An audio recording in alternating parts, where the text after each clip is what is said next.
नमस्ते, मैं हूं पल्लवी दिवेकर और सभी का स्वागत करती हूं मैं गार्डन गप्पा के अपने इस नए एपिसोड में। हम लोग जून के मिड में है और पिछली बार मैंने आप सभी को विनती की थी कि बहुत सारी संख्या में कृपया पेड़ लगाइए क्योंकि वर्षा ऋतु का आगमन अभी होने वाला है। अब ये तो बताया कि पेड़ लगाने हैं, पर कौन से पेड़ लगाने हैं ये आज बताऊंगी। फॉरेन के जो पेड़ रहते हैं वो मत लगाइए, अपनी मिट्टी में जो भारत के पेड़ है वो कृपया लगाएं। कौन से? बरगद का हो गया, पीपल का, कदम का, आम का, जामुन का, ये तो हो गए, नीम का भी, ये बड़े बड़े पेड़ हो गए। या छोटे पौधों में झंडू का, रात रानी का, रजनीगंधा का, या फिर देसी गुलाब है उसका, ऐसे जो अपनी मिट्टी वाले पेड़ पौधे हैं ये आपको लगाना है। इससे क्या होगा, जो अपने पॉलिनेटर्स है उनको बहुत सारा खाना मिलेगा और उनकी पॉलिनेशन की वजह से हमें अपना खाना मिलेगा। तो इसी सोच के साथ गार्डन गप्पा का ये एपिसोड शुरू करते हैं। दिखाती हूँ आपको कि मैं किसके गार्डन में आई हूँ और गार्डन गप्पा किसके साथ होने वाले हैं। तो चलिए जी, आज मैं उनसे मिलाती हूँ जिनके साथ मैं गार्डन गप्पा कंडक्ट करने वाली हूँ। मिलिए कीर्ति जी रानगढ़ इनसे। कीर्ति, बहुत बहुत स्वागत है आपका गार्डन गप्पा में। पल्लवी, और थैंक यू। हमारी कीर्ति बहुत ही क्रिएटिव है और इन्होंने खुद ने अभी अभी एक नई अपने घर से कंपनी जैसा स्टार्ट किया है जिसका नाम है कीर्तिस क्रिएशन। बहुत ही अच्छे अच्छे हैंड क्राफ्टेड वर्क्स ये तैयार भी करती है और बेचती भी है। अगर किसी को चाहिए होगा तो इनसे जरूर संपर्क कीजिएगा। Thank you so much Pallavi. तो चलिए अभी मिलाती हूँ आज हम किनके यहाँ पे आए हैं। मिलिए आरती जी, जाजू इनसे। नमस्ते और आपका बहुत बहुत स्वागत है गार्डन गप्पा में। हम गार्डनिंग तो देख चुके हैं आपकी, बहुत ही खूबसूरत सा गार्डन है। आप गार्डनिंग के अलावा क्या करते हैं? मैं ऐसे सोशल वर्क में हूँ। अच्छा। और मेरे पास में सोसाइटीज़ हैं। ओके। मेरे हस्बैंड और मेरे ससुर जी का ये बिजनेस था, उसी को मैं आगे बढ़ा रही हूँ। अच्छा। वही जो लैंड डेवलपिंग का और वो सब बिजनेस में खुद संभालती हूँ और मुझे सोशल एक्टिविटी में बहुत ज़्यादा इंटरेस्ट है। हाँ। चलिए, तो एक स्ट्रॉन्ग वुमेन से हम यहाँ पे बात कर रहे हैं जो घर भी संभालती है, गार्डन भी संभालती है, सोसाइटीज भी संभालती है और अपना बिजनेस भी संभालती है, और इन सब में आप खुद के लिए वक्त भी निकालती है। बिल्कुल, वो तो होना ही चाहिए। हाँ, वो तो होना ही चाहिए। हमेशा मैंने यही सुना है कि सेल्फ रिस्पेक्ट, सेल्फ के लिए कुछ होना चाहिए। अगर तुम खुद के लिए कुछ कर सकती हो तो निश्चित है कि तुम किसी और के लिए कुछ कर पाओगे। बराबर। मैं तो यही कहूंगी कि मुझे फूलों ने यही सिखाया है कि अगर पतझड़ है तो बाहर भी है। ये तो है, जीवन में अगर पतझड़ आती है तो निश्चित है कि तुम्हारे बाहर भी आनी है। यही मेरे गार्डन ने और फूलों ने मुझे सिखाया। बहुत ही सुंदर सा मैसेज भाभी ने हमें दिया है कि बहुत बार हम लोग कैसे स्ट्रेस में रहते हैं तो ऐसा लगता है इसके आगे क्या, अब या इससे निकल पाऊंगा क्या नहीं। तो थोड़ा सा पॉजिटिविटी रखिए। इन्होंने जैसे बोला कि पतझड़ के बाद बाहर तो आनी है, तो बाहर का इंतजार कीजिए। जहाँ जीवन अपने को शून्य लगने लगता है तो ये पेड़ पौधे हैं कि वहाँ से अपने को फिर से बताते हैं कि नहीं, एक से आप शुरू करो तो गिनती आगे बढ़ेगी। बराबर है। नमस्ते आरती दीदी। नमस्ते। आप आपके गार्डन में कौन सी मिट्टी इस्तेमाल करते हैं? मैं गाल की मिट्टी, जो एकदम स्मूथ और उसमें मिनरल्स और केमिकल्स बहुत अच्छे मिलते हैं, इसलिए गाल की मिट्टी ही यूज करती हूँ मैं उसमें। अच्छा, अभी ये बताइए कि हम ये जो खूबसूरत सा गार्डन है ये कितने सालों की आपकी मेहनत है? ये 10 साल हो गए। अच्छा, 10 साल ना, बस जिस साल मतलब मेरे हस्बैंड नहीं है उसी साल से मैंने अपने आप को गार्डन में ही ये किया है। और अपने इस गार्डन में किस टाइप के पेड़ पौधे हैं? जैसे फ्लावर प्लांट्स बहुत ज़्यादा है। उसके बाद में वाटर लिली, वाटर प्लांट, कमल, और ब्रह्म कमल, जो साल में एक बार मेरे इसमें पौधों में आते ही आते हैं। अच्छा। और जैसे पूजा वाले सारे प्लांट है, जिसको वास्तु के हिसाब से भी बोला जाता है कि जिन जिन पौधों से, जैसे अपने को पीपल वगैरह, इन वृक्षों से ऑक्सीजन बहुत ज्यादा मिलता है, तो ऐसे पौधे भी मेरे इसमें हैं। अच्छा, तो सभी टाइप के आपने पौधे लगा रखे हैं? सभी टाइप। अच्छा, सूर्य प्रकाश किस तरह से देते हो? लकीली मेरा टेरेस ऐसा है कि मुझे उसके लिए कुछ बहुत ज्यादा एफर्ट नहीं लेना होते हैं। बल्कि मुझे ऐसा होता है कि गर्मी के दिनों में मुझे उसका प्रोटेक्शन करना रहता है। आपने नेट लॉन बहुत जल्दी लगा ली। क्योंकि अपने यहाँ 7 से 8 महीने तक गर्मी रहती है, तो इस गर्मी के सीजन में इसका प्रिकॉशन बहुत ज्यादा जरूरी है। तो मुझे बहुत ज्यादा सूर्य प्रकाश के लिए कुछ एफर्ट नहीं लेना होता है। मेरा एकदम टेरिस बराबर। ऐसी इसमें है। ये बताइए कि ऐसा कौन सा प्लांट प्रॉब्लम हमेशा आपको देखने को मिला है, जैसे ये हमेशा ही मेरे प्लांट्स पे आ रहा है ऐसा? सबसे ज्यादा आती है व्हाइट बुरशी। ओके। व्हाइट बुरशी जो होती है ना, वो अपने आप ही, और उसका ऐसा है कि अगर एक प्लांट पे आती है तो वो सब निश्चित जगह पे। आसपास के जी, पूरे जी, इसमें जी। गले, तो वो बहुत केयर करना होती है अपने को। अच्छा, तो जैसे उस भी पर क्या दिखता करते हैं आप? वही कीटकनाशक निम्बोडी का। पर अच्छा। जैसे अगर मैं हफ्ते में 15 दिन में एक बार देती हूँ, तो जब वो मुझे बुरशी दिखने लगती है तो उस समय प्रॉपरली 2 बार 3 बार फिर वो देती हूँ। अच्छा। क्योंकि वो एक ऐसी चीज है निम्बोडी का कि उससे कोई नुकसान नुकसान नहीं है। नहीं है, बराबर। पेड़ों को बिल्कुल नुकसान कहीं होती नहीं है, और अपने को भी और नुकसान नहीं है अपने को भी कोई। नुकसान नहीं है। क्योंकि मेरे गार्डन में जैसे आपने देखा होगा तो सब्जियां भी है, हाँ। फूल पौधे भी है जो हाँ। अपन भगवान को अर्पित हाँ, करते हाँ, हैं। हाँ। तो अपन टच में रहते हैं, हाँ, तो उसके कारण ऐसा कोई भी ये नहीं यूज करती हूँ मैं कि जिससे अपने को हानिकारक हो। हाँ, हाँ। और घर के अगर फूल भगवान जी को चढ़ाए हाँ। तो बात ही कुछ और रहती है। हाँ, तो मेरे मतलब ससुर जी और मेरे हस्बैंड और मम्मी, इन सबको है ना बहुत ज्यादा शौक है कि फूलों से भगवान को सजाया अच्छा, जाए, अच्छा। और उसी को शौक को आगे मैंने बहुत ही डेवलप बढ़िया। किया है। और आप अलग अलग ऋतुओं में फिर कैसे देखभाल करते गार्डन की? जैसे अपने यहाँ बहुत मुश्किल नहीं जाती, जैसे कहीं कहीं रहता है कि बहुत ठंड होती है, ये होती है, हाँ, हाँ। तो अपने यहाँ उतनी नहीं होती है, सिर्फ गर्मी का ही गर्मी सबसे है, ज्यादा। गर्मी है। गर्मी का ही। बारिश के दिनों में तो ऐसा होता है कि जो मुझे इंडोर भी प्लांट होते हैं उसको मैं बाहर ला के रखती हूँ। अच्छा। क्योंकि बारिश के पानी में जो डेवलप होते हैं ना, वो अपनी ऊपरी पानी में डेवलपमेंट नहीं उसकी आती बात ही अलग उसकी रहती है। बात। तो इसलिए बारिश के दिनों में तो सारे प्लांट ऐसी जगह रखती हूँ कि जिससे बारिश का पानी लग उन तक आ सके। सके। और बाकी तो ठंड में तो बहुत ज़्यादा केयर की कोई ज़रूरत होती नहीं है। गर्मी के समय शेड लगाना, ये सब ध्यान देना, दोनों समय उसमें पौधों में पानी देना, उसके ऊपरी फिर पीले पत्ते जो आ जाते हैं उसको बार बार निकालना, ऐसा सब ध्यान रखना तो होता पूरा है। ध्यान आप ही रखती है। हाँ। ये तो बहुत ही बढ़िया है। दीदी, आप आपकी झाड़ों को कौन सा कीटकनाशक वापरते हैं? मैं सबसे नीम का। अच्छा। हाँ, नीम का कीटकनाशक यहाँ वो प्रवीण जी चितलांगे हैं उनसे बुलवाती हूँ, बराबर। और उसी का फवारा करती हूँ। अच्छा। और खाद के रूप में क्या देते हैं खाद आप? भी वही, एक तो गांडूल खाद और फर्स्ट निम्बोड़ी का? और निम्बोड़ी का खाद। अच्छा। दो ही खाद यूज करती हूँ, एनी कोई दूसरा नहीं लेती हूँ मैं, कोई केमिकल से। कोई केमिकल्स वाले कोई भी कोई यूज भी नहीं कुछ करते? भी नहीं, और जरूरत ही नहीं है।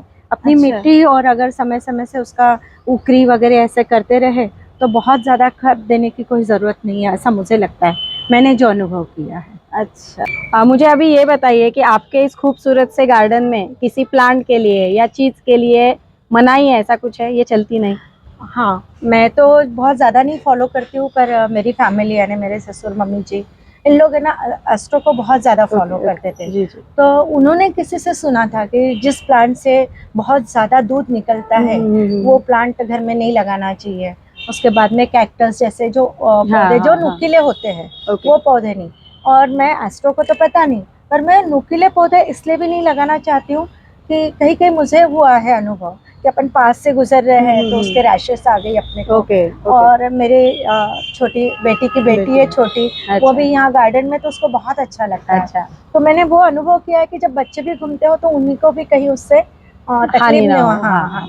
तो इसलिए कैक्टस वगैरह तो थोड़ा मैं भी उन सब चीजों से दूर रहते हैं दूर ही आप। रहती हूँ। अस्ट्रो का तो पता नहीं, पर घर में जब जो चीजें फॉलो होती है तो अपने आप अपने में आ ही जाती है वो चीज़। जो चीज चल रही वो तो आगे चलानी है। हाँ, और पता नहीं एक अपना मन भी फिर उसी में दौड़ता है कि नहीं, इसको मना किया था बड़ों ने तो नहीं करना चाहिए। जी, तो ये तो फिर बढ़िया। वहाँ मैं रुक जाती हूँ। और आपको क्या लगता है आपकी गार्डन की क्या विशेषता है, जैसे ये मेरा स्पेशल फीचर है? हाँ, एक्चुअली ऐसा हुआ कि यहाँ शौक तो सबको पहले से ही था, पहले नीचे भी बहुत बड़ा गार्डन था, पर कुछ कारणवश वो गार्डन को हमने वहाँ से ये किया फिर। और आज से 10-11 साल किसी कारणवश मेरे हस्बैंड जब नहीं रहे, तो मेरा ऐसा समय था कि मैं उनके साथ सुबह का समय बिताती थी। हम लोग दोनों की आदत थी कि चाय हम साथ में ही पीते थे। उनके जाने के बाद में वो समय मुझे बहुत मुश्किल हो गया था, तो वो मुझे मेरे इस गार्डन ने दिया, जो सुबह का 1-1.5 घंटा रहता है चाय का। तो मैं अपने गार्डन में पीती हूँ, गार्डन के साथ, फूलों के साथ, इन सबके साथ बात करती हूँ, इनको समय देती हूँ। तो वो जो मुश्किल वाला जो मेरा समय है उस समय मेरा गार्डन ने मेरा पूरा किया, अच्छा, तो आपका ये समय गार्डन ने आपको उस वक्त संभाला है संभाला है। हाँ, बिल्कुल। और आपकी यादें सच भी में यहीं पे संजोए रखी संजोए है। और इनको शौक था तो मुझे हर चीज में ऐसा लगता ये पौधा लगा दो, इनको हाँ, अच्छा हाँ, लगता हाँ, था। हाँ। तो मतलब मेरे को हर पल इनमें उनको ढूंढते रहती हूँ। जी, और जी। सच में फूल एक ऐसी चीज है कि आप उससे बात करो पौधों से तो आपको प्रत्युत्तर वैसा मिलता है। आता है जी। सिर्फ अपने अंदर पॉजिटिविटी होनी चाहिए, वो समझने की वो आप, समझने की हाँ, कैपेसिटी अपने अंदर yes। होना चाहिए, अपना मन वैसा होना चाहिए। तो निश्चित है कि ये जो फूल पौधे हैं ये अपने को बहुत अच्छी ऊर्जा देते हैं। हाँ, ऊर्जा तो देते हैं और इनको तो संभाला भी है। हाँ। तो पौधे प्लीज लगाया कीजिए। हाँ। दीदी आपको क्या लगता है आपके गार्डन में सबसे सोपा जो झाड़ लगा सकते हैं वो इजी प्लांट कौन सा है? सबसे इजी प्लांट अगर लगता है जैसे फ्लावर्स में सदाफुली वगैरह ये सारी चीज़ें हैं, उसके बाद में जासवंत है, ये बहुत अच्छा। इजी है। उसके हाँ। बाद में अपन क्या बोलेंगे उसको, मनी प्लांट है। हाँ, मनी प्लांट हाँ, भी। और ये बहुत इजी तरीके से लग जाते हैं। आप कहीं भी अच्छा। इसको लगा दो तो इजी वे में, इसको बहुत ज़्यादा मेंटेनेंस की ज़रूरत नहीं होती। बराबर, एकदम बराबर। और आपको क्या लगता है कि आपके गार्डन में सबसे हार्ड लगता है कि लगाने में कौन सा प्लांट है ऐसा? प्रॉपर मैं अकोला के लिए बोलूँगी कि रोजेस ये सबसे ज़्यादा डिफिकल्ट है, क्योंकि अच्छा। रोजेस को थोड़ी धूप कम चाहिए और मेंटेनेंस बहुत ज़्यादा चाहिए। इसमें बराबर। कीटनाशक भी अपने को टाइम टाइम से, ऊपरी टाइम टाइम से करना रहता है। तो रोजेस के लिए थोड़ी केयर ज़्यादा लेनी होती है। अच्छा। मैं एक बात बताना चाहती हूँ कि जैसे गार्डन में जो पौधे हैं ये नेचुरल जूस भी लेती हूँ मैं इन सब पत्तियों का। जैसे अजवाइन है, लौंग तुलसी है, मिंट है और पानवेल है, ऐसे बहुत सारे नीम, कड़ू नीम है, मीठा नीम है और धनिया है। ये सारे पौधे मेरे ही बगीचे में हैं और मैं उसी का उपयोग करके सुबह ग्रीन जूस बना के लेती हूँ, जो अपने लिए बहुत ही उपयोगी है। और मेरा तो ये कहना रहेगा कि हर एक ने ये जूस लेना ही चाहिए सुबह, ताकि बहुत अच्छा अपने शरीर को उसका ये मिलता है। आप आपके झाड़ों को कितने दिनों में पानी और किस तरह से पानी देते हो? पानी का ऐसा होता है कि जो अपना नवंबर, दिसंबर और जनवरी, ये 3 महीने ऐसा है कि सिर्फ रात को पानी दे दो एक टाइम, फिर भी अच्छा। मेंटेन रहते हैं। बराबर। पर गर्मी के दिनों में जो पीछे के 7-8 महीने हैं, इसमें हाँ। 2 टाइम पानी देना होता है। और पानी देते समय भी ये केयर करना होता है कि धूप का समय ना दिया जाए। या तो आप रात को 7-8 बजे के बाद दो और सुबह सुबह 5-6 बजे दो, तो उससे मतलब जो गर्मी होती है वो झाड़ ये नहीं करते, अच्छे से रहते हैं। बराबर। तो इसलिए पानी का 6-7 महीने तो 2 टाइम देना ही होता है। 2 टाइम पूरा देते पूरा हो आप? देना, और प्रॉपरली बोरिंग का पानी नहीं, मीठा पानी का ज़्यादा। और फिलहाल ही भाभी जी को ना जठारपेट भूषण ये ब्राह्मण सभा की ओर से अवार्ड मिला है। आपको बहुत बहुत बधाइयाँ। धन्यवाद। और हमें ये बताइए अभी कि हम यानी दर्शकों को हमारे आप क्या सलाह देंगे कि जैसे ये गार्डन ऐसा अगर उन्होंने करना तो कहाँ से शुरुआत की जाए?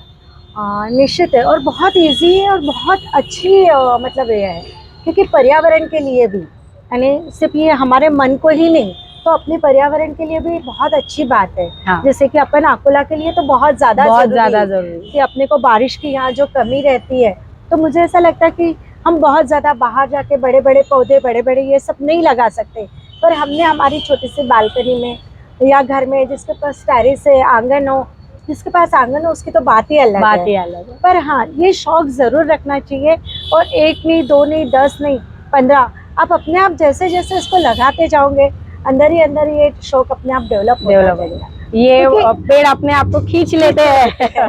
वो हंसते हुए गुलाब को, उन सबको देखो ना तो फिर मन होता, अच्छा ये रेड है क्या, तो मैं इसको येलो वाला भी एक ले आऊँ, ये वाला भी फूल मेरे आंगन में होना चाहिए। और ऐसा ये शौक अपने आप डेवलप हो जाता है, और बहुत अच्छी चीज़ है, बहुत सुकून, बहुत अच्छा महसूस होता है गार्डन। हाँ, तो इनका कहना है एटलीस्ट 2 पौधे तो अपने यहाँ पे लगाइए, अगर जगह नहीं है तो, जगह है तो बहुत सारे लगाइएगा।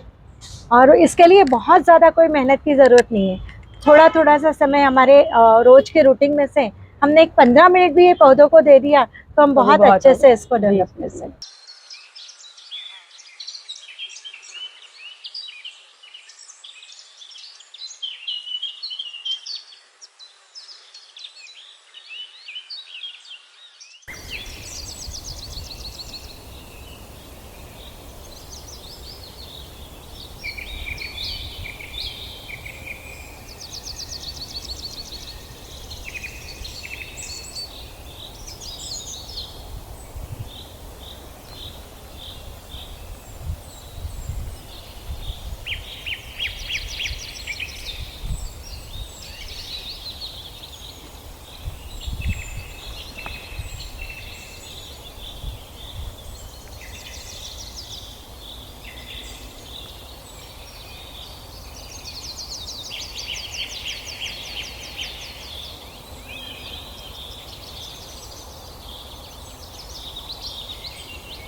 बहुत बहुत धन्यवाद, आपने आपके गार्डन में हमको बुलाया और ये सब चीजें।